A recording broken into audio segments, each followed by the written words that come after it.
We live in a world where every single major car company is either owned by, or itself owns, other manufacturers. Well, almost every company. Mazda is one of a very small number of exceptions. They have a partnership with Toyota, sure, but it's a long way from ownership. It's actually the same situation as Suzuki, but while Suzuki have been largely content in sticking to its own brand, Mazda have, in the past, tried to branch out into new markets with various sub-brands. For most manufacturers this will be a gradual process, but not Mazda. In the 4 years between 1988 and 1992 they launched 5 separate sub-brands, with a 6th planned but never released. None would last beyond 2000, bringing a swift end to Mazda's bold experiment.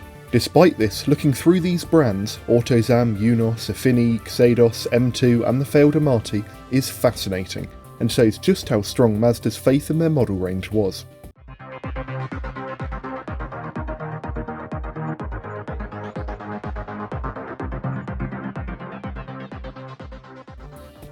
There's a certain irony in starting with Amati, since it's the only make in this video not to, start. First formed in 1988, it was to be Mazda's luxury offering, at a time when it seemed every Japanese manufacturer was creating their own luxury brands. Toyota had Lexus, Nissan had Infiniti, Honda had Acura, and Mazda would have Amati.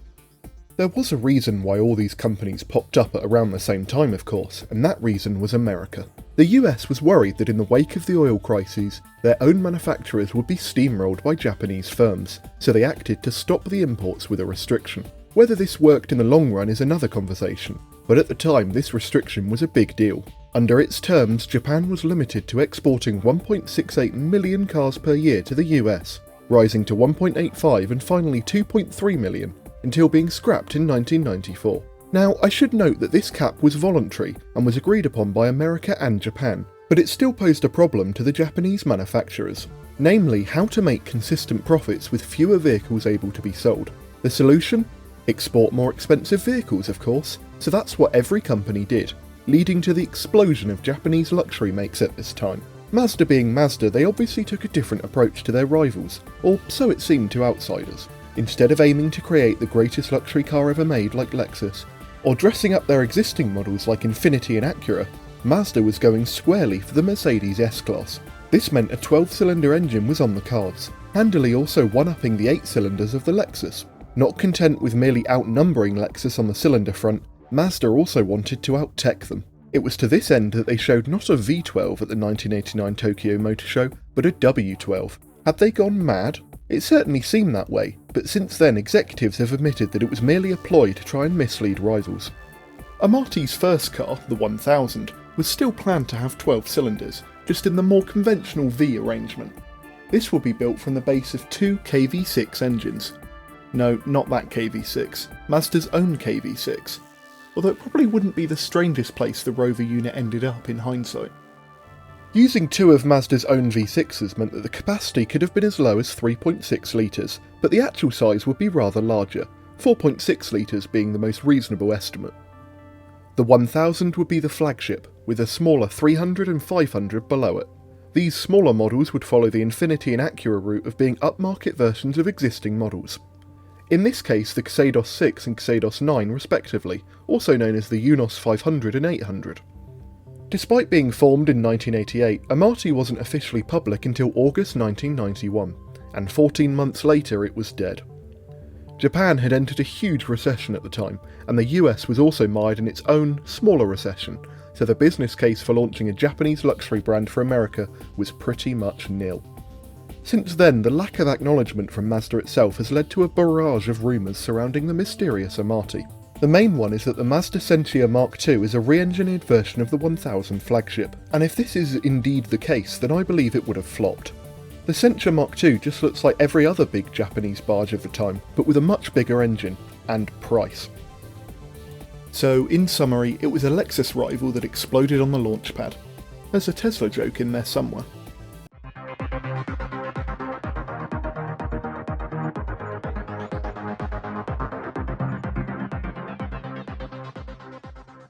Amati was formed in 1988, so following on chronologically, Mazda's next sub-brand was the budget-focused Autozam in 1989. Autozam is likely one you've heard of, helped immediately over Amati by actually making it to showrooms. Well done, Autozam. And what showrooms they were, as alongside their own fare, Autozam dealers also sold Lancias. For what reason, I don't know, but they did. Focusing on cars sold under the Autozam brand itself, it's mostly a Suzuki affair. The ultra-cute Carol was based on an Alto, the tiny AZ Scrum was a Carry, the boxy AZ Wagon was a Wagon-R, and the insanely cool AZ1 used Suzuki engines. The AZ1 is actually often labelled as merely a Suzuki rebadge due to the identical Suzuki Cara, but the AZ1 came first, unlike the aforementioned AZ Scrum and AZ Wagon. The Carol was easily Autozam's most successful model, and lasted until 1998 before being remarketed as a Mazda. The AZ Scrum also lasted until the late 90s, but the AZ1 and Cara twins were not so lucky. High prices and tiny interiors led to the well-known Cappuccino and Beat outselling them at a rate of 5.5 to 1 and 6.5 to 1 respectively. The AZ1 would only last on sale for 2 years, from 1992 to 1994, and the Cara only 1, being introduced in 1993. The Suzuki-based cars were not Autozam's only offerings though. They would also sell 3 models based on existing Mazdas. The most distinct of these was the Clef, a rebodied version of the 5th gen 626. As Autozam was a budget brand, this acted as the flagship. But when I look at it, I don't think flagship. To be honest, I don't think Mazda either. All I see is a stretched Honda CRX Del Sol, and it seems buyers weren't too thrilled either. Like the AZ1, it only lasted from 1992 to 94, being indirectly replaced by Mazda's other offerings on the same platform. Autozam's 2 other non-Suzuki products were nowhere near as original though, those being the AZ3 Coupe and Review Saloon. As you have probably noticed, both were offered near unchanged as Mazdas, and in the AZ3's case, as a Eunos as well. They are not without merit however, as both are just as odd as Mazda has become known for. The AZ3, or Mazda MX-3 to give it its more well-known name, was a typical small coupe of the time. However, it was set apart from its rivals by one thing: the engine. It could be had with a 1.8 litre V6. It was through the use of 2 of these tiny engines that would facilitate the 3.6 litre V12 I mentioned earlier. In comparison to the AZ3, the Review was utterly conventional underneath, but it was on the outside where it shone. This is a shiny example of the 1990s cuteness boom, of which I am a very big fan. It was later sold as the Mazda 121, which is the name most associated with the car, but it also had an array of inventive nicknames based on its curious shape. And that's your lot for Autozam. 7 models total, with the brand being retired in 1998, with all their remaining cars on sale being rebranded as Mazdas. Autozam did continue after this point though, in a sense at least. The Mazda Autozam dealer network kept on going until around 2016, although it just sold Mazda's standard lineup after 1998.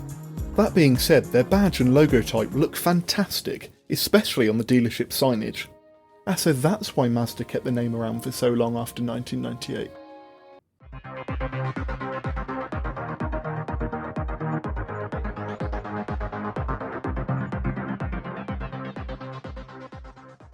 When it comes to difficult car questions, I think asking someone to name all the Eunos models that aren't the Roadster is up there. They might also get the Cosmo, but that's likely to be the extent of the average petrolhead's knowledge of the brand.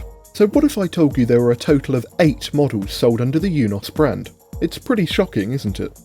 Eunos was originally meant to be the fun-to-drive sub-brand of Mazda, a bit like Seat was to VW. Now, this is rather odd to me, as today Mazda's models are often marketed based off of them being the best cars to drive in their respective classes. Introducing a new brand specifically for this aspect? Well, it worked for Seat, rather too well as it turns out. As one would expect from a fun-to-drive brand, Eunos' range was populated by sporty hatchbacks, saloons and coupes. And a van. Mazda, it's like you wanted these brands to fail. Not that the cars closer to the brand's ethos were much better, however. There's nothing new here. The Roadster was obviously an MX-5, and the name was successful enough that the Roadster has stayed the model's name in Japan ever since. I associate it with something else, however, having used parts from an imported Roadster in my product design A-level project. Back to the car itself, it was the basis for a special edition MX-5 ND a couple of years ago, being badged as the Eunos edition.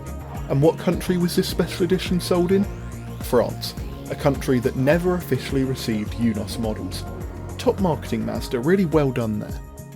Eunos' other sports car is giving me deja vu. Surprise, it's the MX-3 again. Yeah, so the MX-3 had rather a lot of names. Not on the same level as the Isuzu Trooper or Suzuki Samurai, sure, but 7 names is still more than enough. Eunos Presso is my personal favourite, as Eunos 30X just sounds like a type of handgun. With one exception, the rest of Eunos was just more rebadged Mazda material. The 100, 300, 500, 800 and Cargo all offered little to nothing over their Mazda and Xedos counterparts. For example, the 300 had a new grille and a slightly more powerful engine compared to the Persona it was based on. That is not the Persona it was based on. That's a Proton. This is the right Persona. That one exception I mentioned is the only car exclusively badged as a Eunos, the rotary-powered Cosmo luxury coupe. It even had its own exclusive platform and engine, making it more original than any car I've mentioned so far in this video. Although this exclusivity was not exactly a good thing in retrospective, however, as it drove up the price to extremely high levels, in the midst of a Japanese recession. Is it any wonder then that less than 9,000 Cosmos were sold? That failure may not be surprising, but it is sad. I think the Eunos Cosmo is one of Mazda's best looking cars, both inside and out. A very high bar then, as I generally really like Mazda's designs.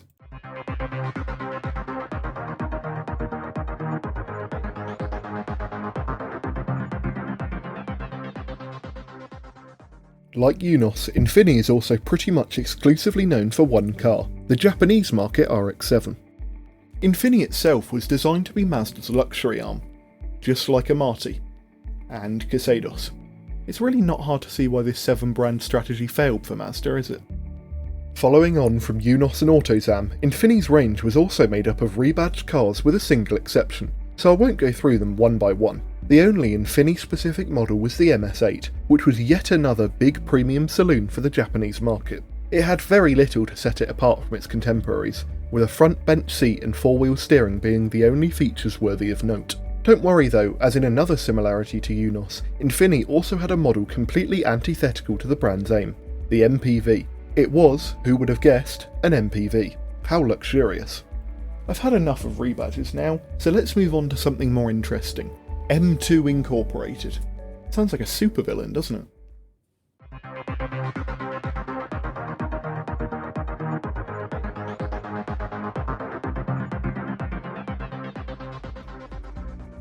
M2 was Mazda's in-house tuning company in the 1990s, predating their acquisition of the much older Mazda Speed in 1999. Between 1991 and 1995, there were around 25 models bearing the M2 brand, most of which were concepts. The M2 models that actually made it into production were only built in tiny numbers, making M2 easily the least known brand on this list. Now, all of M2's models, both concept and production, use the 10X naming scheme, so this may get confusing, but here goes. Production models based on the MX-5 included the 1001, 1002 and 1028.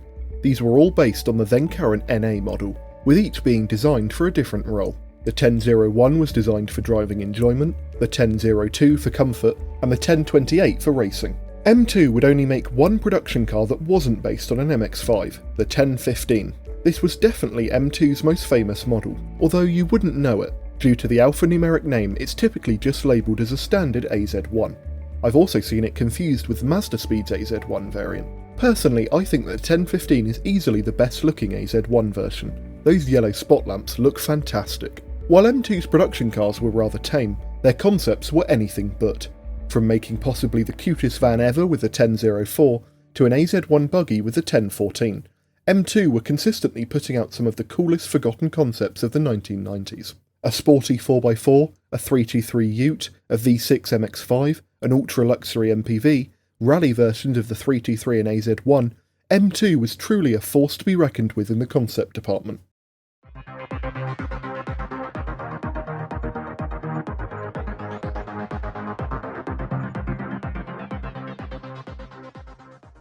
Mazda's final sub-brand of their early 90s experiment was 1992's Xedos, and it seems to be yet another mundane rebadging effort, with the brand only having 2 models in total.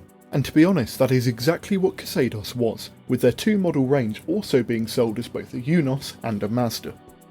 The Xedos 6 competed in a couple of touring car championships during the super touring era, and while it was never a race winner, it was a winner in another regard: liveries. The most famous was the original 1993 BTCC colour scheme, which was simple but brilliant. really highlighting how purple isn't used enough in race liveries. For the next season they moved to an all-white design, which was the most basic manufacturer team livery I think I've ever seen, and yet it still works. An alternate livery was also used that season, which was the 1993 layout with the 1994 colour scheme, and it's also great. It was in the all-white livery that Matt Neal had a huge crash, ending his season early. The car of Matt Neal's teammate that season, David Leslie, was later driven by Bob Shader in the 1997 North American Touring Car Championship, sporting this funky shape-based livery. Photos of a couple of other liveries do exist, but the only reference for them is from a race car direct sale listing, in which multiple Mazda touring cars are offered. Speaking of their other race cars, the 323F had my absolute favourite touring car livery of all time, with the 323 GTX having two of my favourite rally liveries. Back to Xedos, it surprisingly lasted until 2000, the year Mazda pulled the plug on the remains of their failed experiment. Did they try too hard to expand, with 5 brands releasing in the space of 3 years? Or did they not try hard enough, with 90% of those brands' cars being existing models, with little, if any, changes? Really, it's both, and that strange contradiction, twinned with how quickly the brands have been forgotten, leads me to not really know how I feel about the whole affair.